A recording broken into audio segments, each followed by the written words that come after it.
Good morning student, myself Padma Pandey. आज हम class 12th business study का टाइप्स ऑफ प्लान पार्ट 2। कल हमने सिंगल प्लान और स्टैंडिंग प्लान के बारे में पढ़ा था। इसके अंडर में जो कुछ प्लान्स जो हैं, टाइप ऑफ प्लान डिवाइड हुए हैं, उनके बारे में आज हम समझेंगे। मैंने कल आपको बताया था कि केस स्टडी क्वेश्चन इसी से ही फ्रेम होते हैं। ठीक है, तो हम लोग स्टार्ट करते हैं हमारे टाइप्स ऑफ प्लान 2। देखिए आपके स्क्रीन पे बना है हायरार्की ऑफ प्लान्स, जैसे पर्पस और mission, objective, policy, strategy, rules, procedure, program और बजट। ठीक है, तो ये पर्पस और मिशन मीन्स है यहाँ पे गोल, तो हम इसको अलग नहीं करते ऑब्जेक्टिव से। ऑब्जेक्टिव और गोल को सेम जो है हम लोग ट्रीट करते हैं इन प्लान्स। फिर पॉलिसी, स्ट्रैटेजीज हैं, रूल्स हैं, प्रोसीजर हैं, प्रोग्राम है एंड बजट है। हम लोग 1 बाय 1 डिस्कस करेंगे एक एक आपके पॉइंट्स, जिससे आपको ये समझ में आ जाएगा कि प्लान हम लोग किस तरह से सेट करते हैं और कौन से स्टैंडिंग और कौन से प्लान है सिंगल यूज़ प्लान है। ठीक है, तो let us start our topic. एक और मैंने आपको थोड़ा सा पॉइंट के थ्रू समझाया है, जैसे पर्पस और मिशन, ऑब्जेक्टिव, पॉलिसी, स्ट्रैटेजी जो हमारे होते हैं वो लॉन्ग टर्म प्लान्स होते हैं। रूल्स, प्रोसीजर, प्रोग्राम और बजट हमारे शॉर्ट टर्म होते हैं। ठीक है, स्टार्ट करते हैं, फिर हम डिस्कस जब करेंगे, थोड़ा सा रिव्यू करेंगे, तो फिर वापस मैं उसी स्लाइड पर आऊँगी। ठीक है,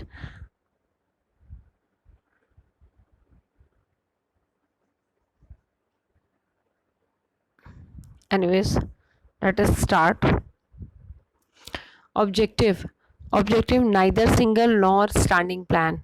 Objective should be SMART. SMART is the S for specific, M for measurable, A for achievable, R for relevant and T for time bound. ठीक है, तो ऑब्जेक्टिव हमारे क्या होने चाहिए, वो आपका स्पेसिफिक होना चाहिए। ऐसा ऑब्जेक्टिव हो कि हम मेज़र कर सकें in terms of numerical budget में। अचीवेबल होना चाहिए, मतलब इतना लेंदी नहीं होना चाहिए कि वो अचीव ही ना पाए। रिलेवेंट होना चाहिए, जैसे जो भी मार्केट पोजीशन चल रही है उसके अकॉर्डिंग होना चाहिए, और टाइम बाउंडेशन भी होनी चाहिए।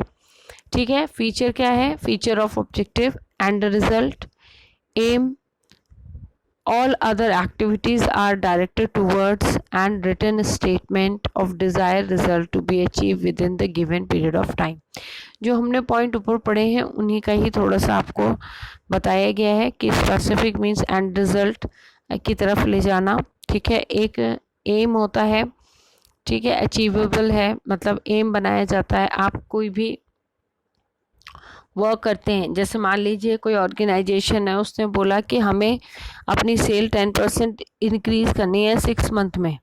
ठीक है, और क्या करना है, और decrease in rejection by 2% by 1 month. ठीक है, तो आपका जैसे किसी ने फ्रेम किया कि हमें अपनी जो है सेल इंक्रीज करनी है 10%, तो हमें अदर जो आपके एक्सपेंसेस होंगे उनको क्या करना पड़ेगा, आपको ऐड करना पड़ेगा। ठीक है, मतलब आपकी जो अदर एक्टिविटीज़ हैं, एम्प्लॉय से काम कराना और प्रोडक्शन ज़्यादा करना, तभी जाके हमारी सेल्स से इंक्रीज़ हो पाएगी। तो हमने इसमें टाइम बाउंड कर दिया कि 6 मंथ्स में हमें, और हमारा जो एम हो गया स्पेसिफिक कि हमें सेल्स को इंक्रीज़ करना है 10%। ठीक है, 6 मंथ में। और तो ये हमारा एक इन्होंने क्या किया कि हमारा सेल का पॉइंट लिया। ठीक है, तो अब इसको अचीव करने के लिए हमें अपने प्लान्स को सेट करना पड़ेगा। तो ये हमारा ऑब्जेक्टिव जो होता है वो हमें सारे एफर्ट्स को एक डायरेक्शन में लगाने के लिए हेल्पफुल होता है। जैसे इसमें लिखा हुआ है कि all other activities are directed towards. ठीक है, क्या हमें अचीव करना है, तो नहीं तो अगर हमारा कोई एम या गोल नहीं होगा तो हम जो है अपनी एक्टिविटीज़ को एफिशिएंटली और इफ़ेक्टिवली अप्लाई नहीं कर पाएंगे। फिर written statement of desired result to be achieved within a given period of time. आपका ये रिटन स्टेटमेंट होता है, हमें पता होता है, सबके पास सबको बताया जाता है कि हमारा इस साल का ऑब्जेक्टिव ये है या हमारा आने वाले टाइम का ऑब्जेक्टिव ये है। ठीक है, जैसे मैंने आपको एक एग्जांपल दिया, एक ऑर्गेनाइजेशन ने डिसाइड किया या अपना ऑब्जेक्टिव सेट किया कि increase in a sale by 10% by 6 month. ठीक है, 6 मंथ के अंदर में उसे क्या करना है, ये सेल को इंक्रीज करना है। ठीक है, तो फर्स्ट पॉइंट हुआ हमारा ऑब्जेक्टिव। सेकंड है स्ट्रैटेजी, ये भी ना सिंगल होती है और ना स्टैंडिंग उसमें आती है। मतलब स्ट्रैटेजी जो है, जैसी आपकी कंडीशन देखी जाती है ऑर्गेनाइजेशन की, उस तरह से जो है इसको तैयार किया जाता है। इसका अनदर नेम जो और क्वेश्चन में पूछा जाता है, वो पूछा जाता है कॉम्प्रहेंसिव प्लान, जरूर लिख के आएगा कहीं ना कहीं। तो आपका स्ट्रैटेजी जो है वो हमारा क्या होता है, कॉम्प्रहेंसिव प्लान होता है। उसको बनाया तो पहले से जाता है, लेकिन अप्लाई कब किया जाता है, जैसी सिचुएशन की डिमांड होती है वैसे ही उसे अप्लाई किया जाता है। ठीक है, तो आपका क्या है, strategy is a comprehensive plan to achieve the organisational objective.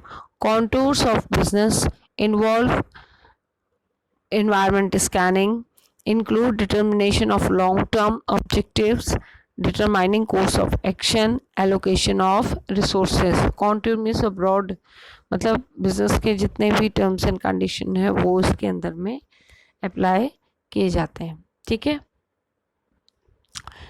एक एग्जाम्पल है,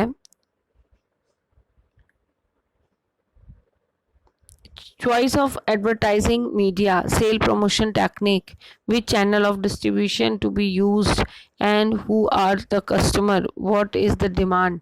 ये आपके सारे एग्जाम्पल स्ट्रैटेजी के थ्रू होते हैं, क्योंकि ये सारी चीज़ें हमें अचानक से ही सडनली ही हमें अपने ऑर्गेनाइजेशन में अप्लाई करनी होती है।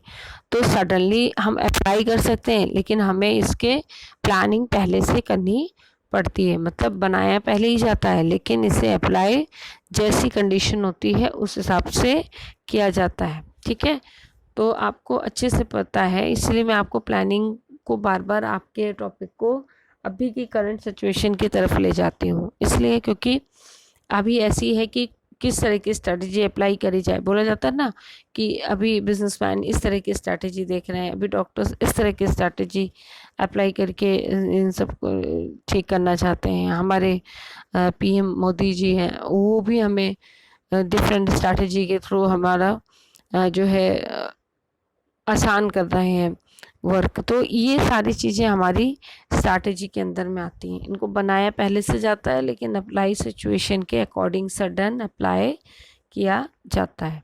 ठीक है, देन है हमारा पॉलिसी। पॉलिसी हमारा जो होता है वो स्टैंडिंग प्लान होता है। ठीक है, तो पॉलिसी में क्या होता है कि वो एक गाइडलाइन है कि हम किस तरह से ऑर्गेनाइजेशन में वर्क करेंगे। Policy can be defined as the organisation general response to a particular problem or situation, organization's style of working, organization way of solving problem, guide to thinking, ये सारे पॉइंट आपके पॉलिसी के अंदर में आते हैं। ठीक है, तो पॉलिसी हमें एक डायरेक्शन प्रोवाइड कराता है, सारे ऑर्गेनाइजेशन को उसी पॉलिसी के थ्रू काम करना होता है।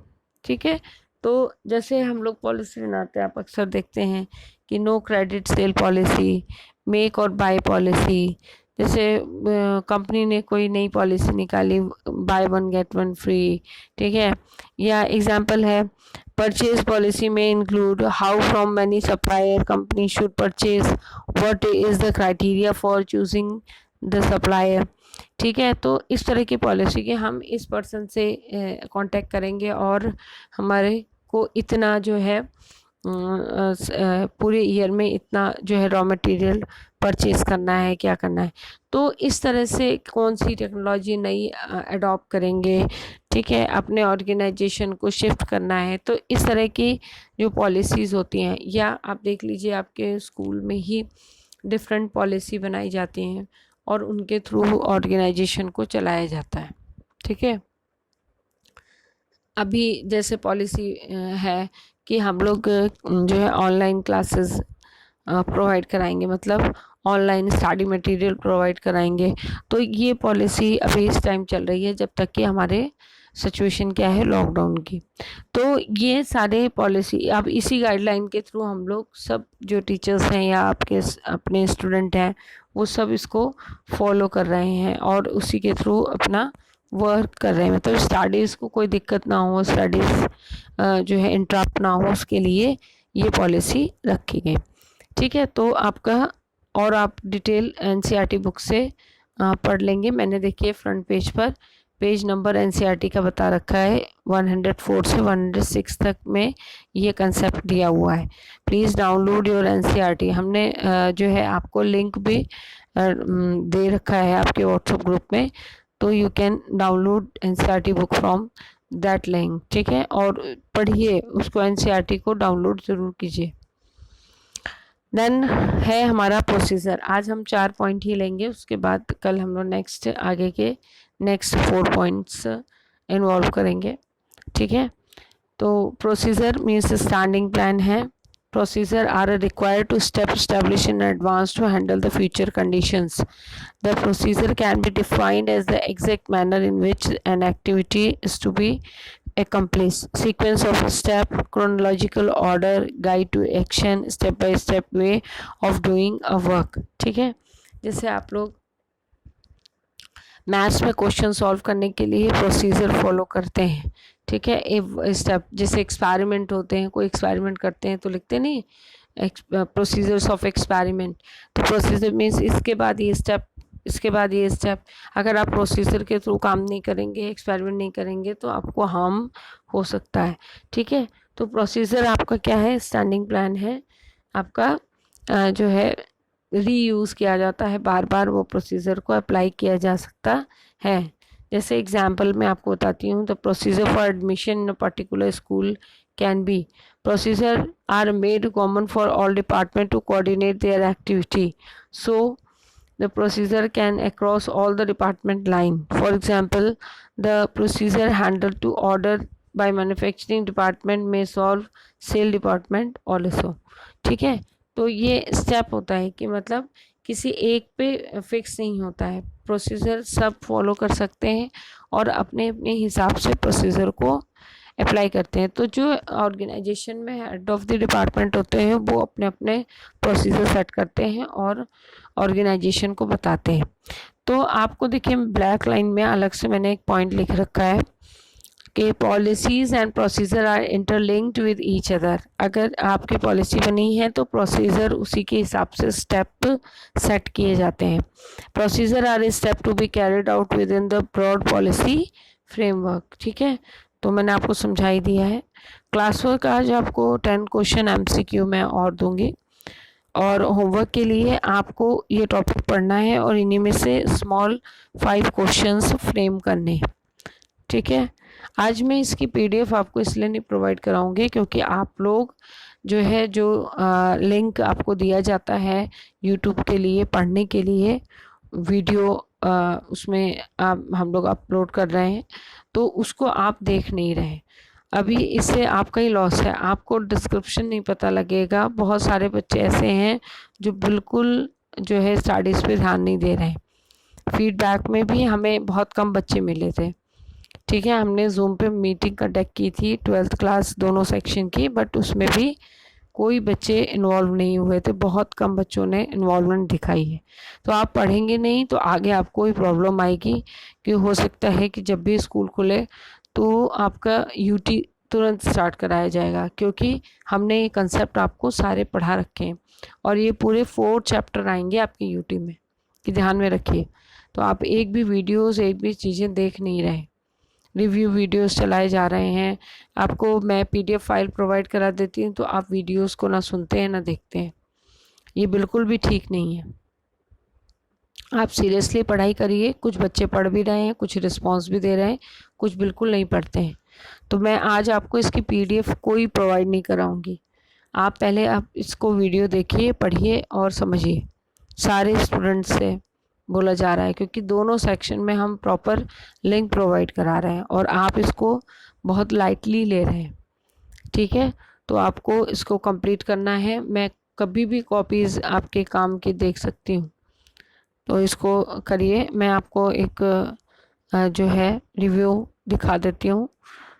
जैसे हमारा लॉन्ग टर्म प्लान्स है, ऑब्जेक्टिव, पॉलिसी और हमने स्ट्रैटेजी और प्रोसीजर के बारे में आज पढ़ा है। और आपके ये लॉन्ग टर्म प्लान्स हैं, और फिर रूल्स, प्रोसीजर और प्रोग्राम एंड बजट हमारे शॉर्ट टर्म प्लान्स हैं। ठीक है, इसको पढ़िए। अगर नहीं कुछ समझ में आता है तो you can ask me on WhatsApp group. Thank you so much.